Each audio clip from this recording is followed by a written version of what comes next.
The Steelers forged ahead on this exquisite Franco Harris run and lateral to John Stallworth, who scored to make it a 14-7 Pittsburgh lead.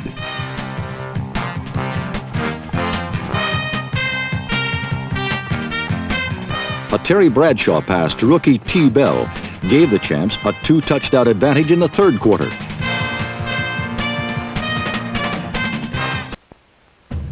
The Cleveland-Pittsburgh game had a decidedly David and Goliath twist. Fresh-faced Brian Sipe played David, peering up at the Goliaths of the steel curtain defense, all of them loose, relaxed, and supremely confident of thoroughly whopping their turnpike rivals.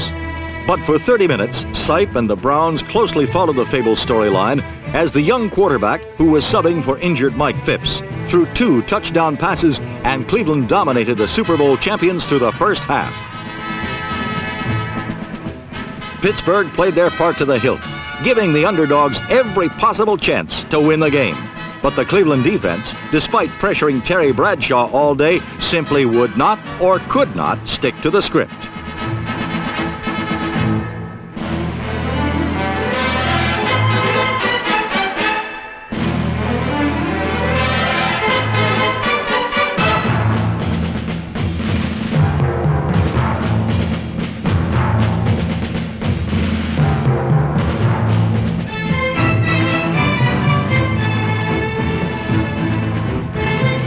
Finally, as it must to all teams who fail to take advantage of the Steelers' rare generosity, the turning point of the contest came quickly and decisively. Don Cockcroft's 593rd career punt was blocked by Jack Ham, and the course of the game was permanently altered. The blocked punt and 2 fumbles by #1 draft choice Mike Pruitt led to 17 third-quarter Pittsburgh points, and in the fourth period, Franco Harris ran wild as the Steelers pulled away from their one-time arch rivals.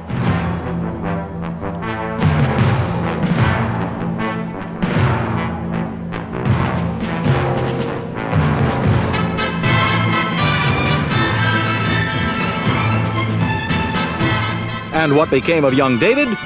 When last seen, Brian Sipe was still searching for his misplaced slingshot somewhere on the tartan turf of the Three Rivers Stadium, where the Cleveland Browns have yet to win a game. 4.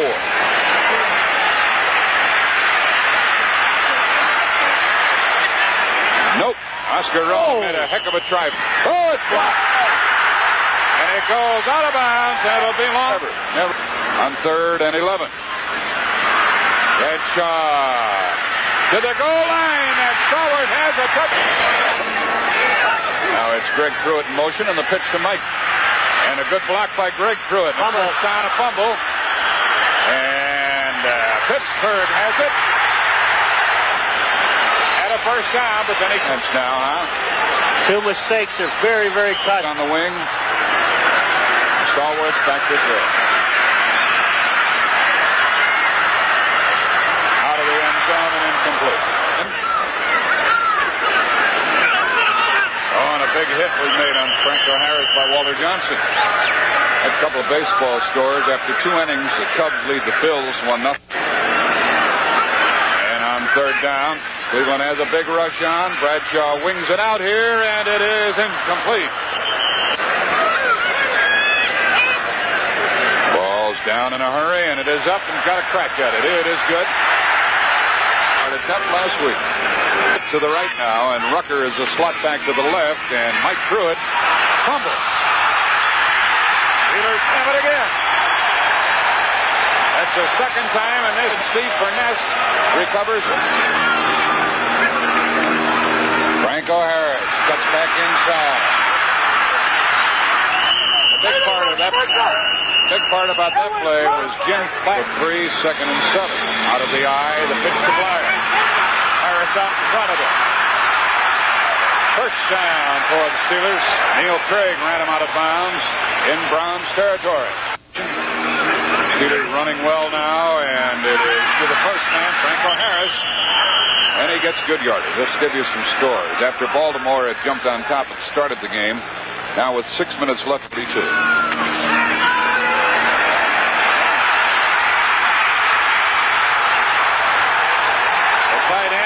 Grossman was all alone, and it's first 7-yard line for the Steelers, who appear to be ready to take the lead. Second and goal from the 4.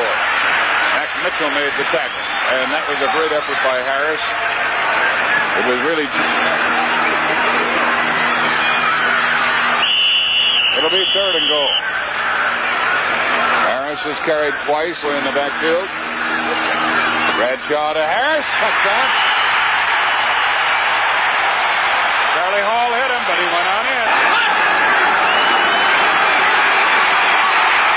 He didn't get much on that one. He threw it away. On the blitz and in the end zone when Sipe at midfield. Waiting for the kick.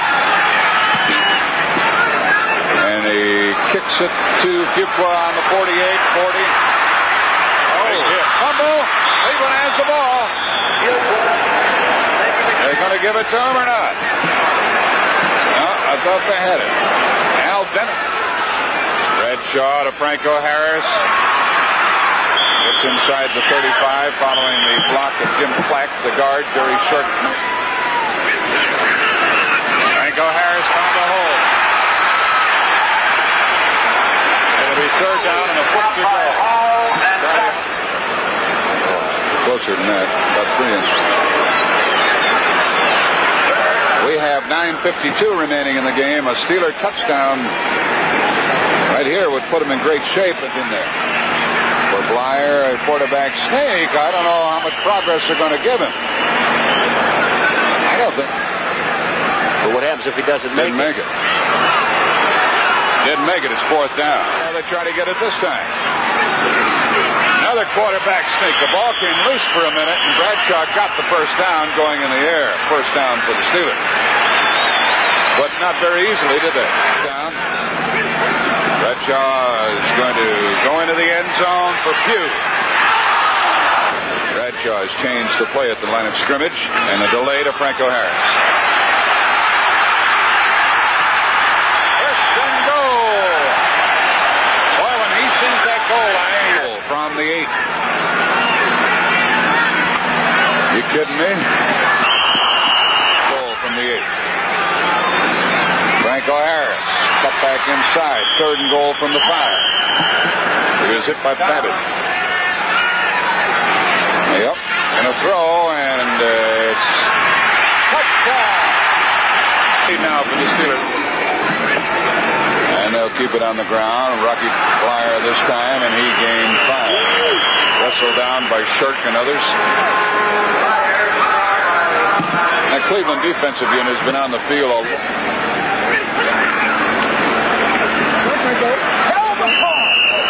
3-yard gain by Franco Harris. You notice we have not once today. Ambrose is in his middle linebacker now for Cleveland. Franco Harris gets the first down. Whoa, what a jaunt that was. Tom Darden had to come up from the safety spot to tackle him. First down, Pittsburgh. 43-yard line.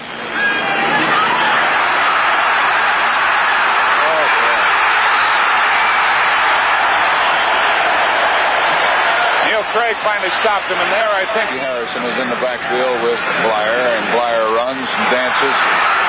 They're tearing him up now. Harris is back in there, running with the ball. And a big hit head-on by Johnson, Walter Johnson. It'll be third down. The clock is stopped at the moment. 2 tight ends are in there. Bradshaw rolling and running. Okay, well, I didn't think they're going to do now, but I didn't think they'd quite have it. This is third down and 8. Incomplete off Greg, but that'll be it at the moment. Down, Bradshaw later rose to hit tight end Randy Grossman, cutting the deficit to 30-27 with nearly 3 minutes to go in the game.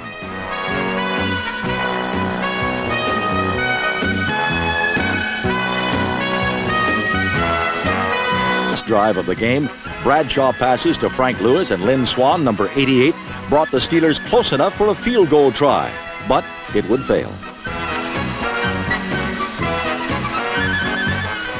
Pittsburgh is now 1-2 and glum. The Patriots 2-1 and smiling. 2 weeks ago, the Dolphins fell 30-14. Last week, the Steelers 30-27. Are the Raiders to be surprising New England's next victim this week? Second down and 19. Bobby Lee back. Looking over the middle and it's picked off. Jack Lambert. Jack Lambert gives the Steelers a big break as he moves back to the 15-yard line. We're now at second down and 7. Bradshaw turns it loose. Rocky Blyer, and I believe it should have been a pass touchdown. could have been going to Lynn Swan, and Blyer stepped in front of it. Over the Steelers.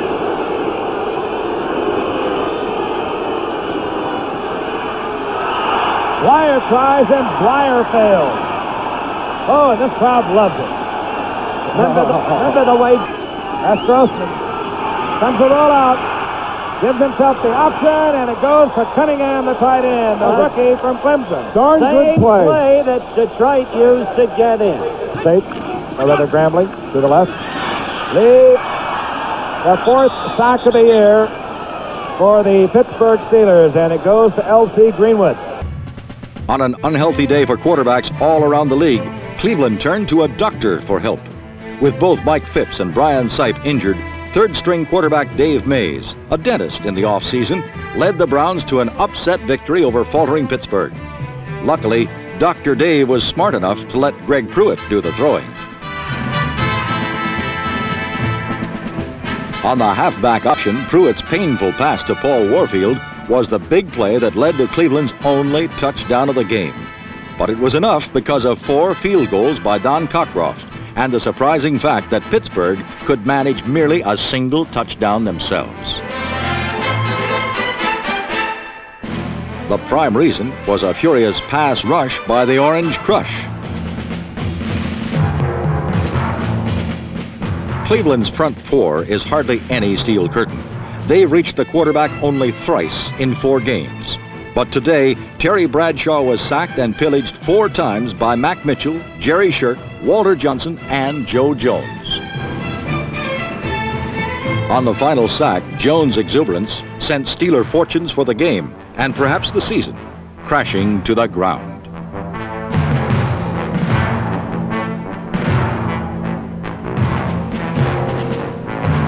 Any remaining hopes Pittsburgh may have harbored about a record 3rd straight Super Bowl were shattered by a stunning 18-16 defeat to Cleveland. With Bradshaw out for the next 3 to 4 games and a 1-4 record, Pittsburgh's occupancy of last place in football's toughest division may not be so temporary a visit after all. Worried Steeler fans had just one question for rookie quarterback Mike Krutzik. Krutzik was starting his first pro game in place of injured Terry Bradshaw as the 1-4 world champions faced an early defrocking at the hands of the eager Cincinnati Bengals.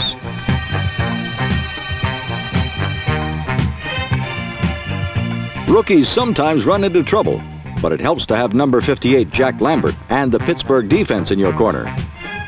As Pittsburgh safety Mike Wagner said after the game, Lambert told everybody if we didn't win, he'd kill us.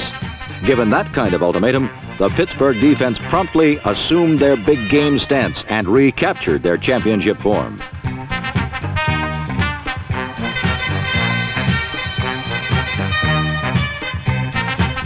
When the Pittsburgh front line scattered Cincinnati's meticulous short passing attack, Ken Anderson, number 14, went after the Steelers secondary with even less success.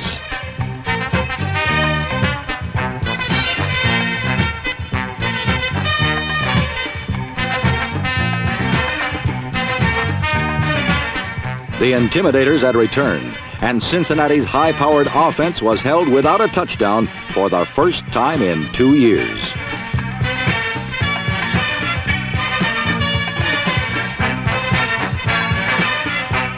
The Steelers dominated Cincinnati 23-6 to get back into Jack Lambert's good graces.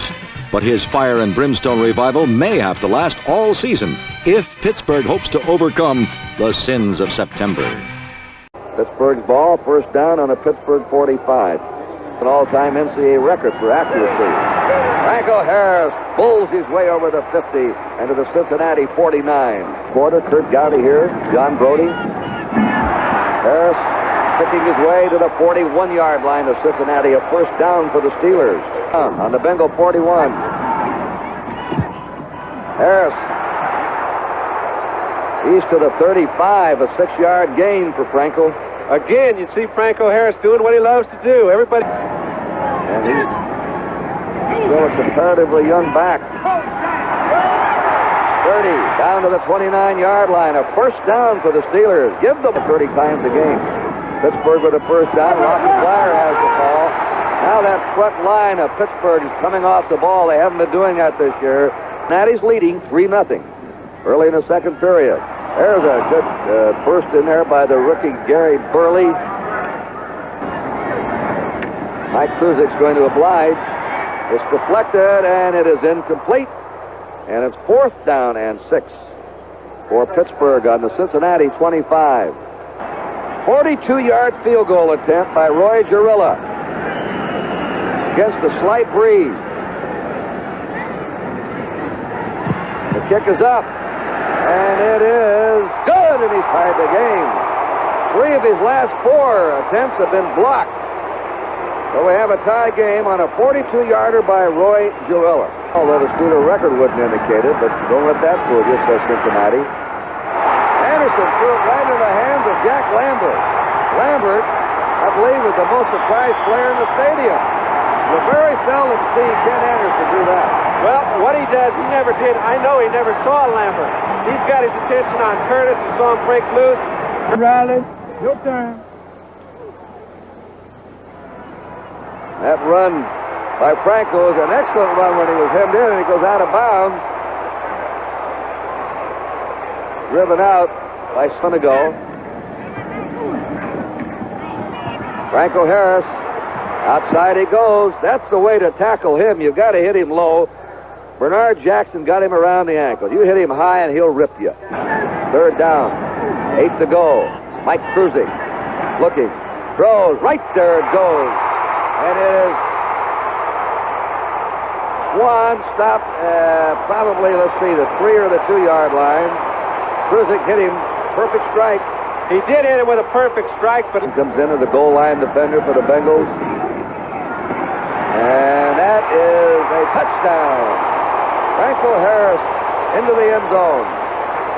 Boy, you can hear it all the way up here. Back now, and they grab the lead. Timeout on the score. Pittsburgh 10, Cincinnati 3. Isaac Curtis. Anderson looking. Quick flip.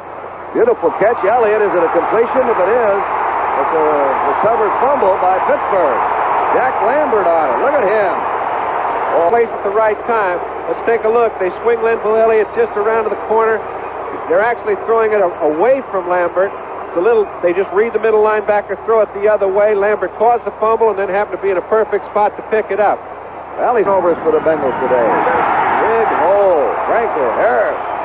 Whew, how he's rumbling this first half. And you often see it, a situation like this develop when you have your real star out. Bradshaw, who's been running this club for the past two and a half years very well. 3 to go. Line of scrimmage, Cincinnati's 34. Harrison for 30. And down to the 26. Boy, picks up another 8. Nothing. Pass. Flyers out. Duke was in. Steeler backfield. Kruzik gives the ball off. Franco Harris. Harris to the 20-yard line. Harris looking. Flag is down. Might have had a clipping or a holding on this.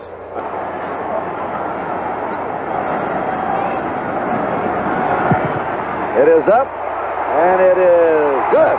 Roy Girilla, who came in here, only 4 out of 9 is 2 out of 2 today. 3rd down, 9.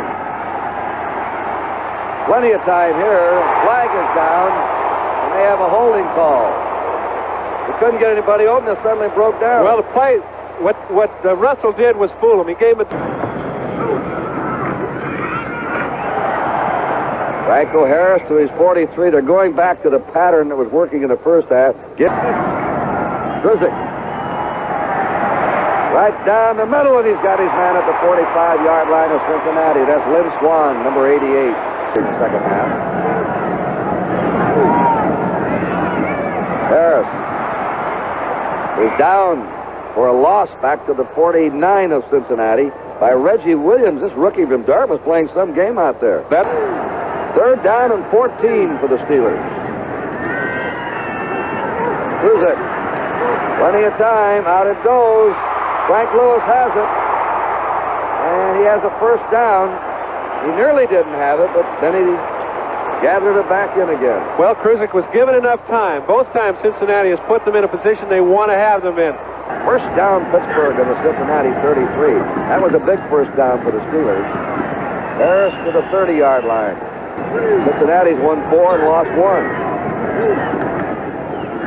Harris trying to cut back. He gets to the 35. He did it himself. Oh, Mr. Harris that time. Remarkable running. Harris and Fuqua the running backs. Fuqua has the ball. Quick hitter. And they spot him down at the 14. Throw on 3rd and 2. Maybe he is. Dumps it up, and he gets it there inside the 10. Oh, that was a remarkable throw. That's an ability you can't teach, Kurt. You can't. There goes Frenchie. Is he over or not? I don't think so. Again, a quick hitter by Frenchie Fuqua.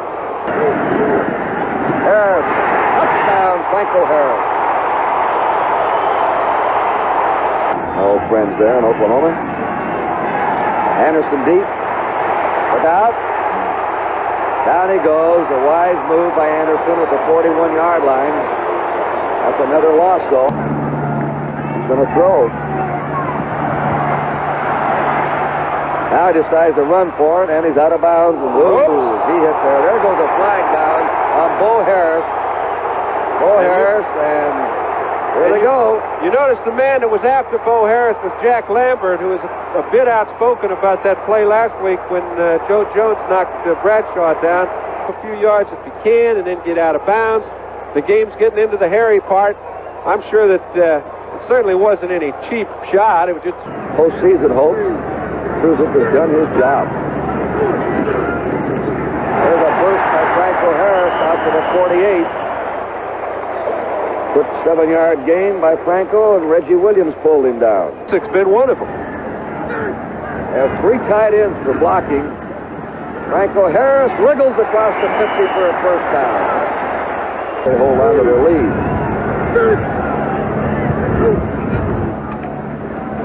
45, Harris at the 40, dumped there. 9-yard pickup for Franco. He was hit by Lamar Parrish, number 20. And every first down is becoming bigger and bigger, Kurt. Cincinnati's almost got to get a turnover in order to get an opportunity to get the ball twice, which they need in order to score 14 points. And Pittsburgh doesn't seem to have any intention of giving it to them.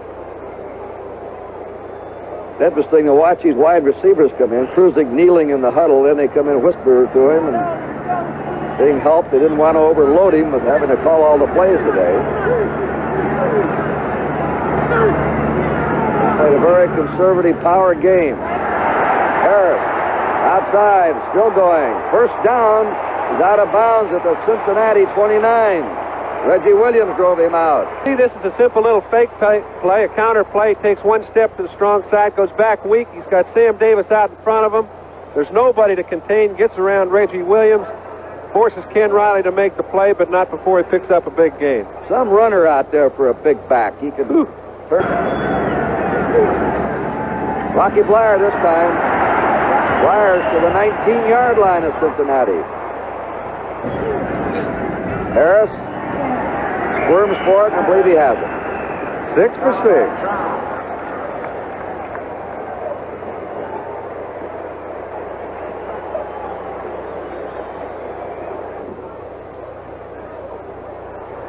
First down by half a yard. Second down 10. He does. This is his 40th carry. Oh, He just seems to be getting better here in this fourth period with each carry. Survival game. Survival game for them. They lost this one. They were gone. 41st carry for Franco Harris. He's taken down there by Jim LeClaire. Cincinnati has a rough schedule ahead. They have Oakland, L.A., Houston twice, Pittsburgh again. That kick is good by Roy Gerilla, and the Steeler lead now is 23-6. Roy Gerilla, Cincinnati game. It all starts at 12:30 Eastern Time. Stay tuned now for Grandstand after these messages from your local station. At Giant Stadium, rookie Steeler quarterback Mike Krutzik overcame the disguises and change-ups in New York's pass coverages by outrunning his inexperience.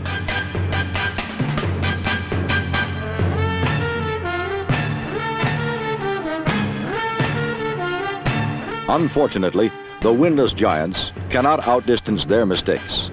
Against Pittsburgh, they timidly went down to their 7th straight defeat as the steel curtain engulfed, then spit out their offense.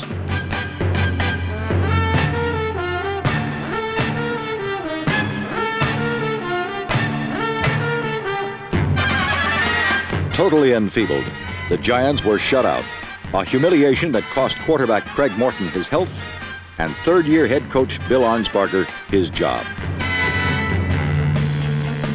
The resurgent Steelers were not awesome, just surgical and precise in the manner they carved up a New York defense that has been decimated by injuries.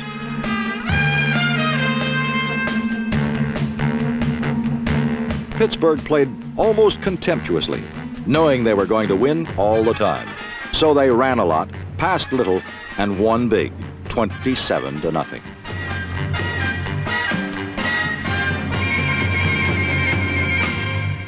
The playoff express has just left the terminal. Last week, Steeler fans held a grandstand prayer service, during which they asked the spirit of misfortune to intervene where necessary to preserve Pittsburgh's win streak. Ah, the powers work in curious ways.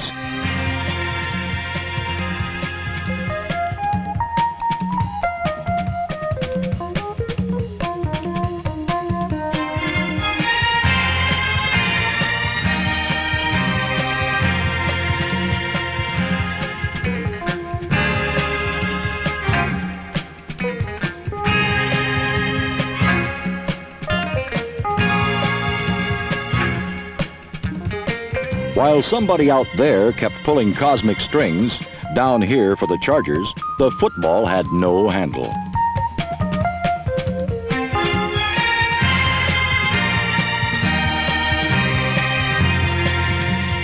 Bad luck and a tough opponent add up to a long Sunday afternoon. The frustrated Chargers forfeited one opportunity after another.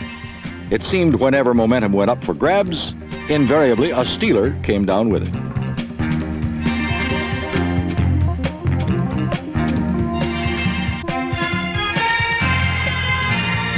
Still, the Chargers trailed by a mere 3 points as period 4 began. Time now for Pittsburgh to unveil the latest in ball control wizardry.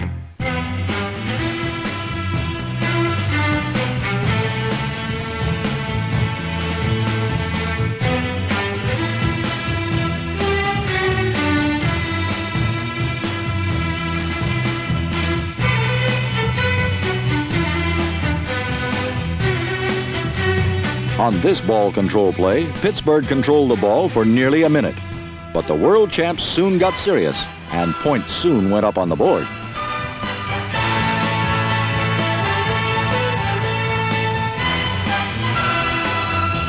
With Terry Bradshaw back in the lineup, Pittsburgh erupted for 20 fourth-quarter points and their second straight shutout victory. The almost forgotten Steelers now have evened their record at 4-4 and suddenly appear very much in contention for a playoff spot, though the odds of a third straight Super Bowl appearance seem very much against them. Bellowed and boomed and walked all over the Chiefs.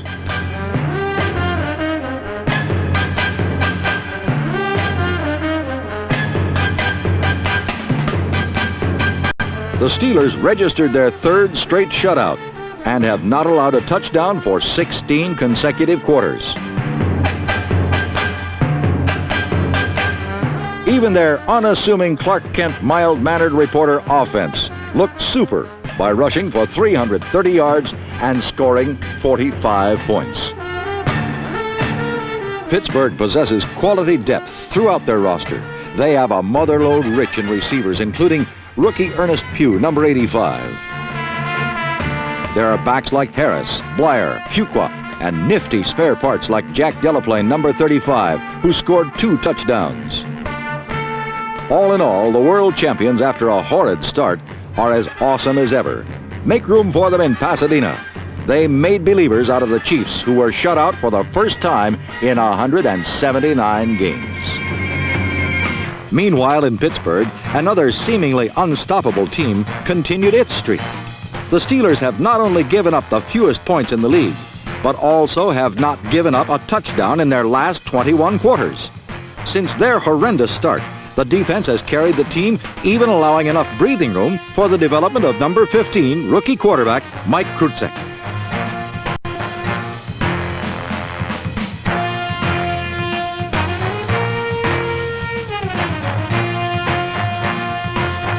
Frank Lewis had stepped on the sideline, but his big play against the Dolphins was one of the key elements for the Pittsburgh offense. The other key element was the NFL's top-ranked running game, featuring Rocky Blyer and Franco Harris, both of whom rushed for more than 100 yards for the second straight week.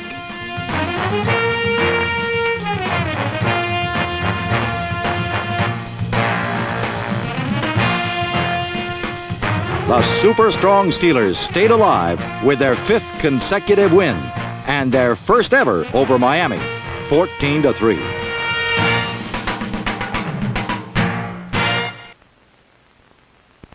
With bearded Terry Bradshaw injured and a young upstart rookie named Mike Krutzek at quarterback, one has to wonder how the Steelers have managed to win 6 in a row.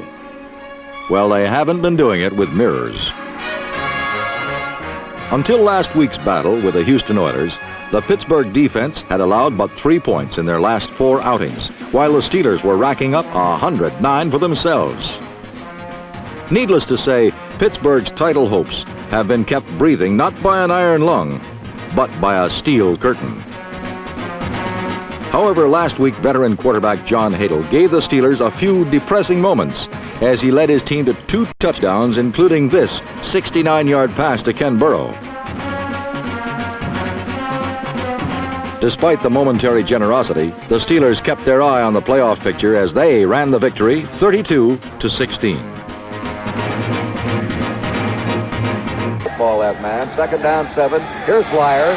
Blyer rolls it out to the 25, and a first down for Blyer at the 31.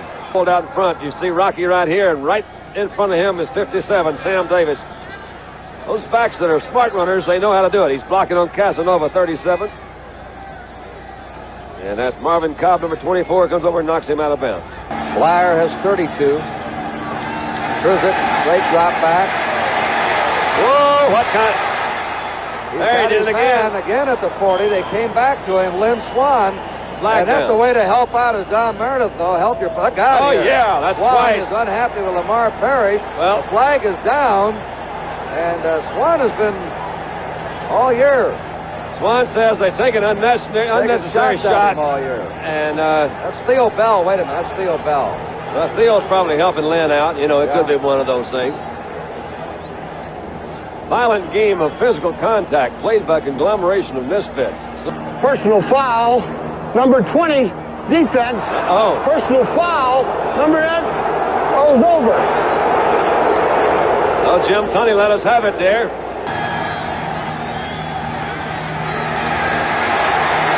Oh, that's There's pretty. a screen to Blyer. Blyer has a first down and more. Rocky Blyer is bumped out on the Bengal 32-yard line by Glenn Canberra. They're trailing 3-0. He's got him open. There's Rocky Blyer. He's wide open. Blyer knocked out of bounds on the 14-yard line by Glenn Canberra. They're going to work on those Cincinnati linebackers. Lee Davis is now in the lineup at fullback. Booby Clark's gone out. There's Shepard Clark still in there. Fumble, and the Steelers have recovered. 3rd period. Slips. Look at that slipping around. Harris is buried. by Ron Carpenter, number 70. Stepping and They sliding. just can't get the start. We're going. Slight flurry. Mike Kruzek throws the ball, and he completes it. Lynn Swan, they have hit 3 in a row together, and Kruzek, the rookie, remarkable in this snowstorm. There's a big hole over there on that side, Kurt. There's something happening. I don't know what it is, but every time, and even sometimes they haven't completed, he's been open. And Swan from the battery in the second half. Rocky Blyer. All Blyer, right, steady, there he goes. gets to the 5. Whoa! And he's blasted at the 4. With 2nd and 4, he's hit by Marvin Cobb. Marvin Cobb popped him. And Glenn Cameron putting there the lone setback out of the double wing. Harris has the ball, and he scores. Franco Harris puts the Steelers ahead. You'll see Sam Davis, the pull-in guard, made a good little block there. Nice block by Randy Gross, but 84 held Pritchard before he could get there, and he was already too late. That's our first touchdown of the game with 22 seconds to go. You watch it here. Here's Harris. He had the hole, and he slips by Lamar Parrish with the score, Pittsburgh 7 and Cincinnati 3. Swan got it, and has he's the ball. Swan's away. Oh. And cut from behind. Hey, that was Lynn nice. Swan flashing the 4 in the day that voted him the most valuable player in the Super Bowl.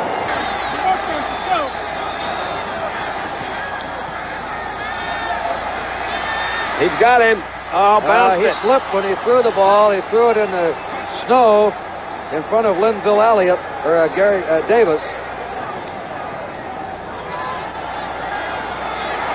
There's a sack by Ernie Holmes. A fumble, and it was recovered, though. Ernie Holmes hit him. Kenny fumbled and recovered it. Throwing deep. He's got and it. it is a incomplete. Oh, that's almost There's a interference. touchdown. Oh, J.T. Thomas got back there and knocked it down just at the last. In Cincinnati, the worst possible conditions almost conspired to keep the Pittsburgh Steelers from any further chance for the playoffs. The Bengals had managed a field goal before the snow had started, and in the second half, the AFC's 2 best defensive teams were not about to allow any further scoring on the Riverfront Stadium Astro Rink. Any kind of big offensive play had to be part skill, part miracle.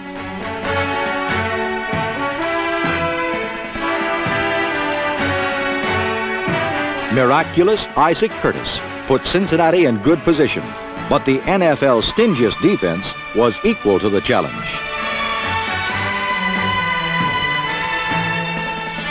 For the 6th time in 7 games, the Steeler defense did not allow a single touchdown. The Steeler offense scored only 1, the 13th and by far the most important for Franco Harris. Looking ahead to Monday night's game between Cincinnati and Oakland, one Steeler mused, "Now we need the good Lord and the Oakland Raiders." And what a combination that is.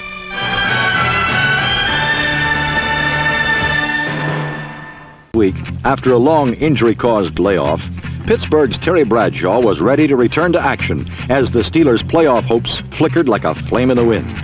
Bradshaw seemed to be in top elusive form, and the winless Tampa Bay Buccaneers were no match for the world champs, who put 42 points on the blinky board.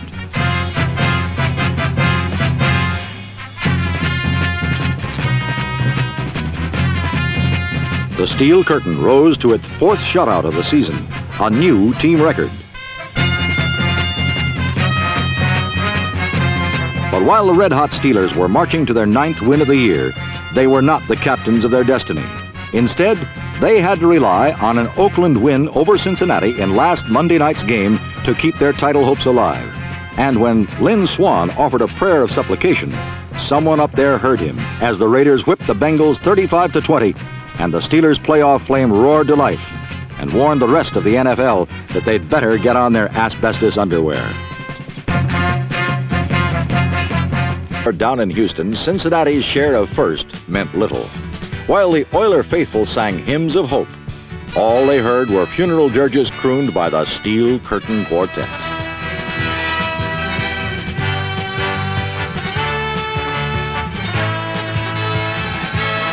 The Houston offense was never able to get off the ground, due partly to Pittsburgh's incredible defense. But the Oilers also managed to keep turning the ball over, often by most peculiar methods.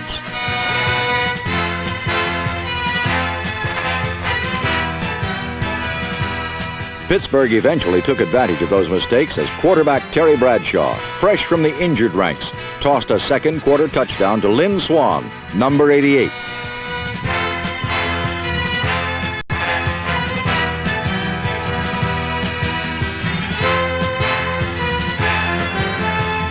The Steelers also got 100-yard performances from running backs Rocky Blyer and Franco Harris. In addition, Harris, number 32, added 6 points to the till by knowing when to redesign a Pittsburgh running play. Since October, the Steelers have had to win all their games to make the playoffs. This victory gave Coach Chuck Noll just that. Pittsburgh made it the hard way, but nonetheless they made it. And for that, the rest of the league may be sorry. Pittsburgh Steeler owner Art Rooney is one of the most beloved men in the NFL.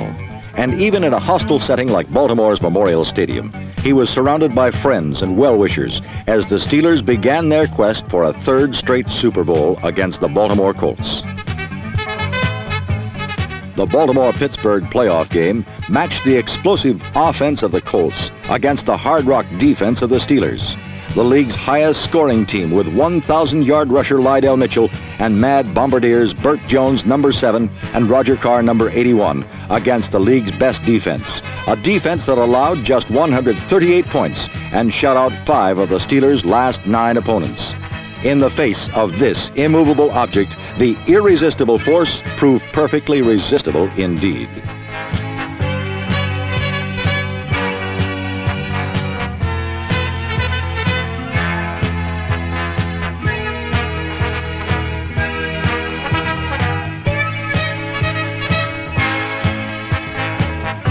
Burt Jones was sacked 5 times, intercepted twice, and only once when it counted could the Colts put a dent in the steel curtain.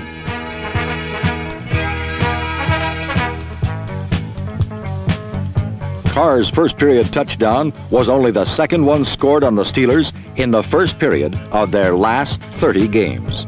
But that was it for the Colts, as they did not get another touchdown before the Steelers had put 33 points on the board, and the game was no longer in doubt.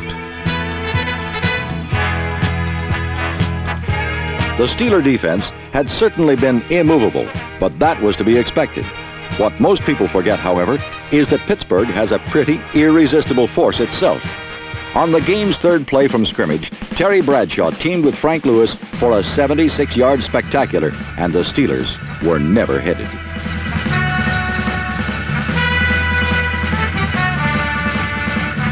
The most irresistible element of the Steeler offense is a ground game that racked up the third highest yardage total in pro football history and is led by 2 1,000-yard rushers, Rocky Blyer and Franco Harris, number 32, who rushed for 122 yards in the first half alone.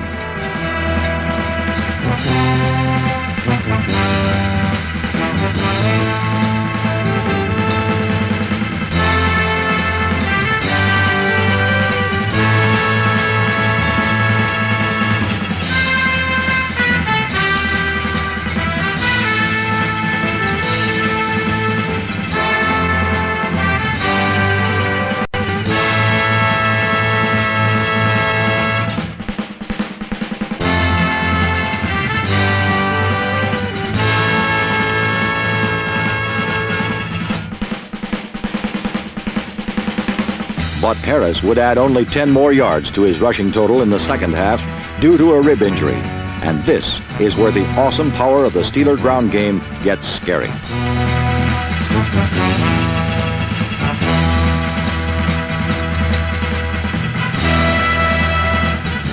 Harris joined Blyer, who had sprained a toe earlier in the game, on the sidelines. Yet despite the absence of their 2 1,000-yard men, the Pittsburgh offense never missed a beat.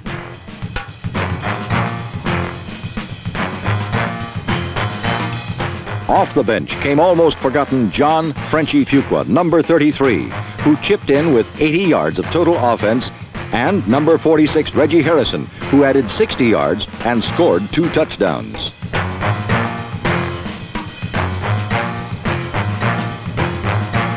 The Steeler passing game was bolstered by the return of Terry Bradshaw, number 12, and the re-emergence of Lynn Swann, number 88.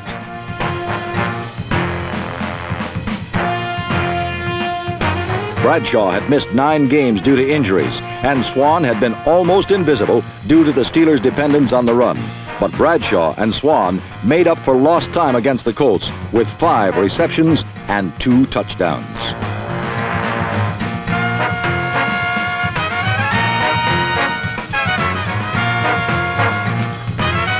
On Swan's second touchdown, the Steelers caught number 46 defensive back Brian Salter first faking a blitz and then actually coming. And Bradshaw found Swan in a seam between 2 of the 3 remaining Colt secondary men. Irresistible force and immovable object now both apply to the Steelers. The Pittsburgh offense racked up 526 yards, while the defense allowed the Colts just 170. On their last score, Pittsburgh plugged another replacement in. Number 56, 260-pound, 12-year veteran, center Ray Mansfield, kicked the point after, successfully replacing Roy Girella, another of the Steeler wounded. It was all one big happy family, but now a greater challenge remains for the Steelers. If Franco, Rocky, and Roy cannot go full speed in the conference championship game against the Raiders this week, the Steelers will face their stiffest test yet. The Colts don't have to worry about this week. Their season ended last Sunday, a victim of the Steelers' inexorable march into pro football history. The NFL's second season opened in Baltimore with a rematch of the 1975 playoffs. Terry Bradshaw waited 3 plays before breaking the game open. "60 yards downrange, Frank Lewis cradled the ball, and Pittsburgh's masterpiece had begun.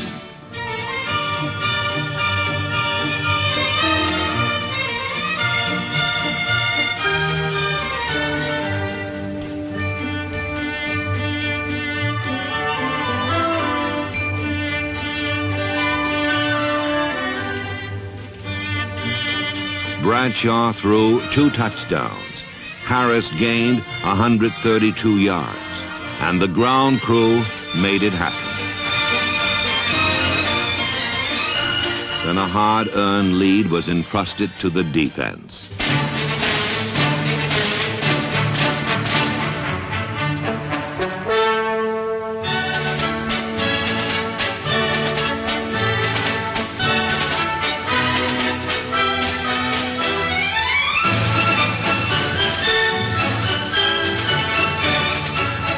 By the 4th quarter, fresh horses joined the romp as John Fuqua and Reggie Harrison rambled home.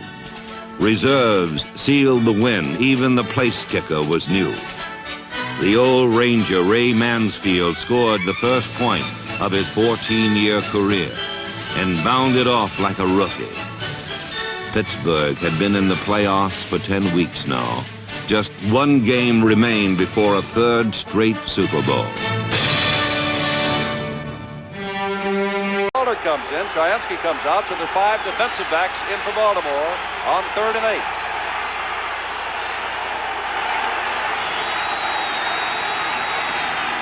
Bradshaw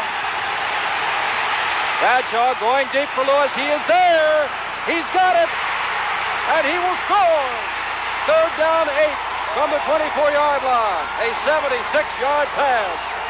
On a deep zone, man, just kind of outran the zone. You can see Bradshaw standing back there 4 or 5 seconds. This ball had to travel 65 yards in the air. Right on the money to Lewis, and the job is all done by now. Well, Baltimore, if it has a fault in its pass defense, the average completion against Baltimore, not too many completions, for better than 15 yards. First man through is big Franco Harris. Bradshaw, lots of time, gets it away for Lewis. He's got it. First down across the 50 at the 46-yard line. 2nd down and 10. Bradshaw throwing on 2nd down. As time floats, it may be picked off the hands of Wallace. There's a flag thrown in the vicinity of Stan White, where he was with Frenchie Fuqua. Tangled up in there. And it's going to be against Stan White, and that'll be a first down. 2nd down, 9. Little swing pass out to Fuqua, and Fuqua gets down near the 25-yard line. Baltimore did not touch anybody, so that's legal. Now a flag goes down. 2 flags go down. There's Lynn Swan off his hands at the 5-yard line. What happened is Frenchie Fuqua saw the blitz coming. He knew he was in a position where he could not get the linebacker coming up the middle of the field, so he moved up. And 45-yard attempt.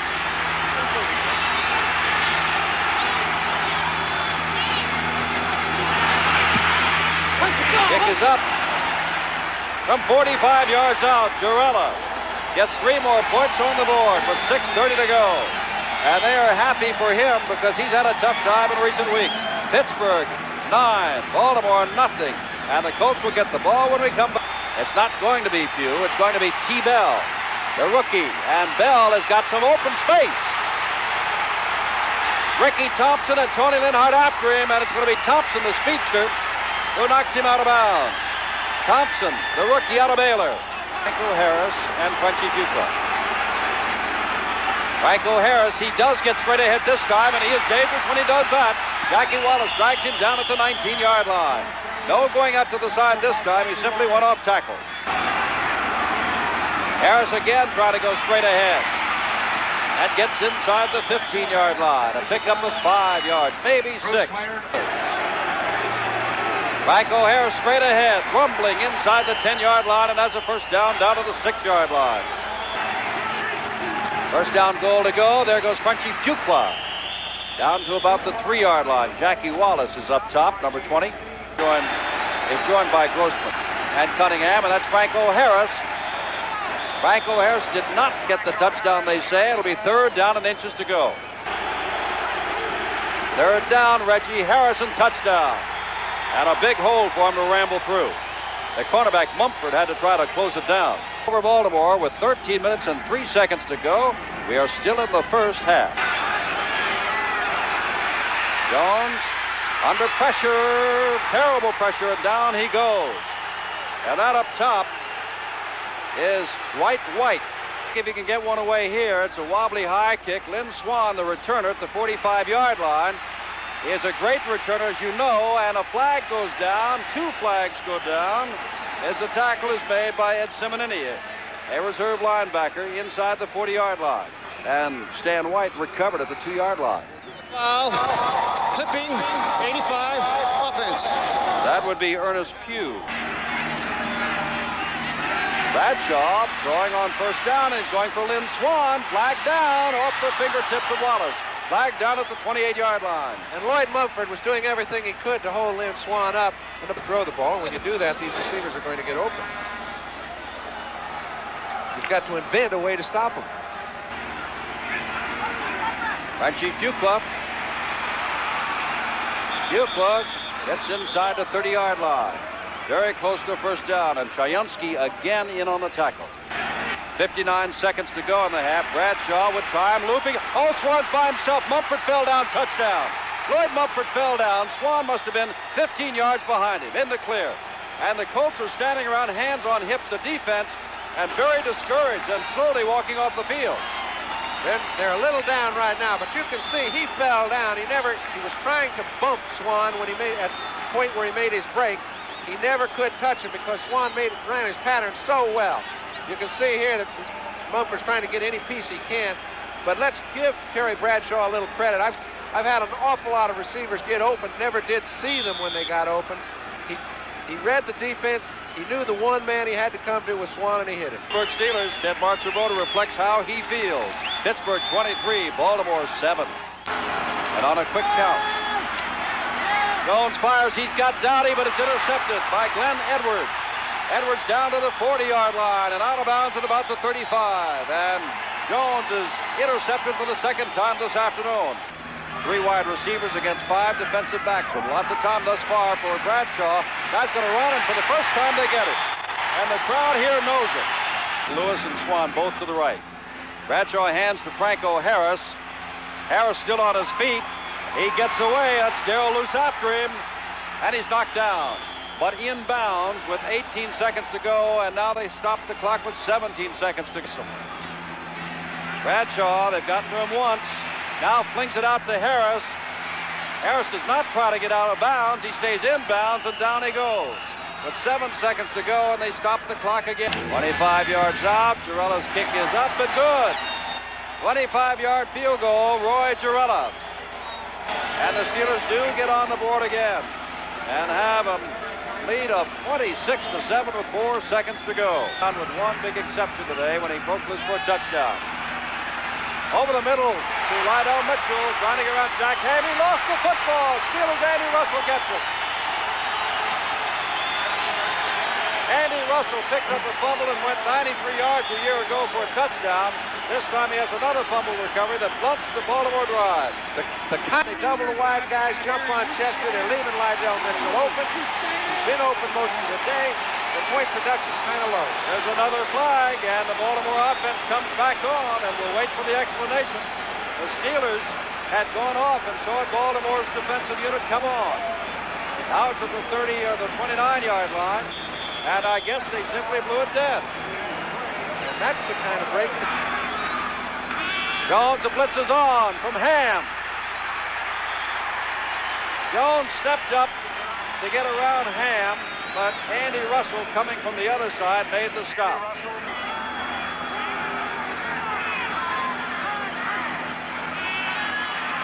Third down. Jones is going to be caught from behind by the blitzing linebacker Russell. This time they blitz the middle linebacker and the outside linebacker. Jones looking downfield, now will run. And down he goes, picking up maybe a yard. Ernie Holmes made the stop. But the Steelers have the football. It is Bradshaw right out throwing again, this time to Harrison. Harrison's got the first down and more out near midfield. Well, the Steelers thus far today have been awesome on defense, as expected, and have shown us they can run with the football or throw the football on offense. And some bruised ribs, so it's Frenchie Fuqua and Reggie Harrison the backs. There's Reggie Harrison. Harrison picks up 5, 6, 7 yards. Down across the 45-yard line. Second down, short yardage, Harrison. Very close to the first down, and they have it at the 40-yard line of Baltimore. Chayunsky drives him back. It is a first down for the Pittsburgh Steelers. To right. Bradshaw, there was a blitz on, and there's a catch made by Lynn Swan at the 27-yard line. And Swan took quite a rap. 7, first down. Reggie Harrison puts his head down. And the backs now are beginning to simply move the people out. Quick opener, Harrison gets down near the 20-yard line. And it'll be third down and maybe 3 to go. Joe Ehrman down the bottom along with Jim Chayunsky. To go at the 20-yard line. Harrison tries to get it. He's got it and more and gets down near the 10-yard line. Reggie Harrison, and he's mad because he didn't go all the way. He got about all there was to that play. You can see now, here comes Clack. He comes outside, gets on Stan White, does his job, kicks him out, creates a hole. Harrison goes right underneath the 3 oncoming tacklers. 26-7, and the Steelers can see those round-trip tickets to Oakland. Over the middle, touchdown, Lynn Swan, his second of the day. Tell you, that just about puts the icing on the cake, and there's still 13 or 14 minutes left to play. Swan beats Mumford at 6-4. Bradshaw only completed 92 passes before today, for about 48%. Ball is very effective. It is 33-7, the bad kick. That's the only thing that can really hurt him. And that's what happened. And it's fallen on very quickly by Benny Cunningham. Bradshaw swinging it out there to Fuqua. Fuqua turns it upfield. That's Brian Salter who's got the chance, but he's got the first down inside the 30-yard line. Bradshaw completes yet another pass, and Fuqua turned it on. For long runs. First down, here comes Fuqua again, and again he's going to get good yardage. Rolling inside the 20-yard line. Bradshaw, 14 for 18 for 264 yards and 3 touchdowns. He's injured. There's Fuqua. Well, Frenchie catches a pass and goes to the right for big yardage. Frenchie gets a handoff, goes to the right for big yardage. Now he goes to the left and gets more big yardage down inside the 10. Bradshaw hands to Reggie Harrison, bursts up the middle, touchdown, Reggie Harrison, his second of the day. and the Steelers can count their tickets to Oakland. Yes, sir. When you get somebody down, stomp on them. That's an old cliche, but it sure applies. Their offensive line is running the defense of Baltimore right out of the ballpark, and the running backs are doing the rest. 40-14 with 7.5 minutes to go. Look at Terry. Into a double wing. Saber with a big rush on him.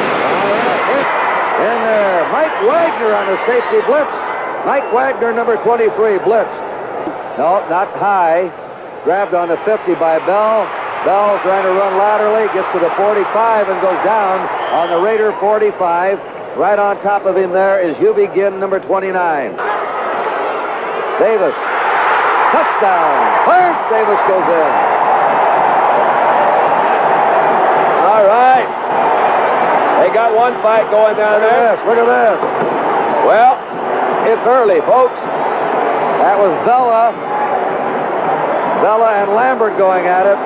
Well, we have another timeout. 10 minutes to go in the first half. The score is Oakland 10 and Pittsburgh nothing. They run too. I don't want to take anything away from the Raider defense because they've been magnificent. Bradshaw, quick pass to Frank Lewis. Lewis slips away for a first down. He's still going, and he's to his 42-yard line. Bradshaw to Fuqua. Fuqua bangs it out to the 47-yard line of Pittsburgh. Phil Villapiano hauled him down. Bradshaw's pass. Good. Complete. Good. Great catch there by 82 Stallworth. Jack Tatum hit him as he caught it, but he still hung on to it. A lot of time. They're going to Swan. Oh, look Swan out. has the ball. 10-yard line. Down to the 7. One of those leaping, graceful catches that made Lynn Swan the most valuable player in the Super Bowl last year. Pittsburgh on the Oakland 7. Bradshaw rolling out. The pass, no one there. Flag is down. Flag dropped. Oh, boy. Back, Judge. Number 41, grabbing the face mask on the defense. Oh, Phil. Villapiano. 10, actually first and 3.5. Half the distance to the penalty goal. Yep, he's hanging on there pretty good. That's Cunningham trying to get off the line of scrimmage. And Stop. Reggie Harrison. There it is. Passes in. Touchdown, Pittsburgh. The Steelers come back, and that drive was 75 yards. A little extra point, but it made it. yeah, I call that pretty when they go through. 10 points. The defending Super Bowl champ. The flip is Wide complete. open. Down it goes to That's the Cunningham. rookie, Benny Cunningham. I want to tell you, he's like a Brahma bull after he catches the ball. He just carries people with him. That third period.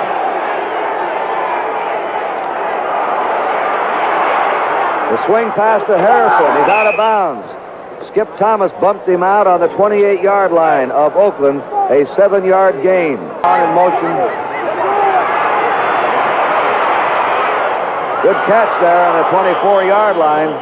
Crossing over.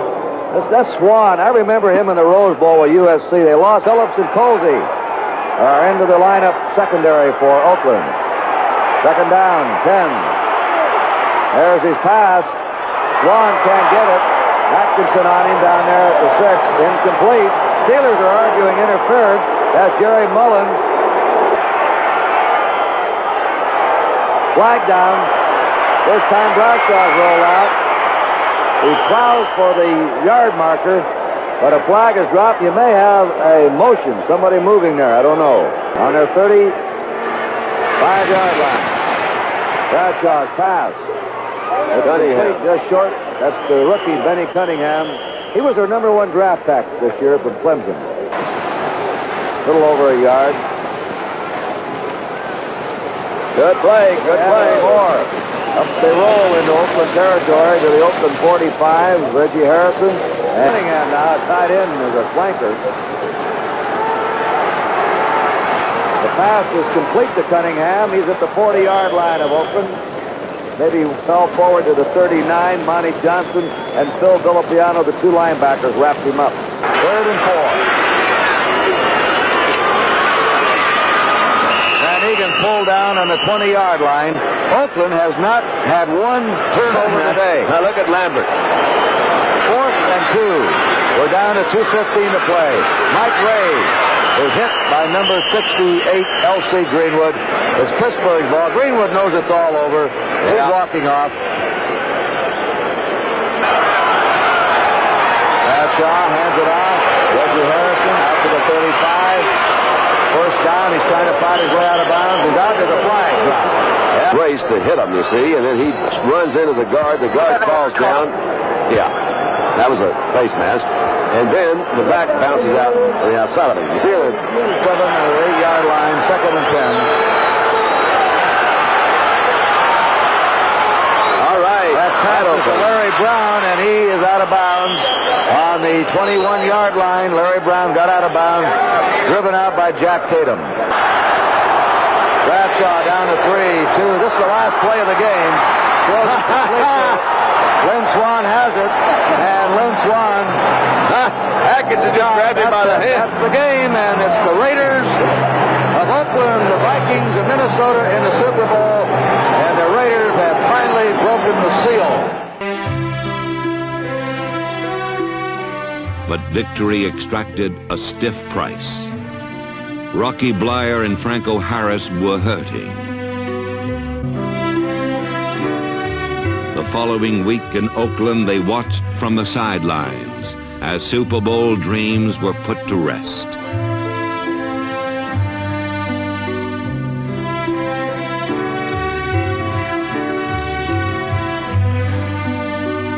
The year ended as it had begun, with defeat in Oakland. But in many ways, the season had been the most satisfying of all. In years of adversity, lesser teams have crumbled, but the Steelers battled their way to the very end. And when the measure of a champion was taken, Pittsburgh passed the test. The season is done, the field overrun. Yet through the swirl I see a brighter sun than prizes won. I was the best I could be. A seasoned story of quiet glory remains when all is done.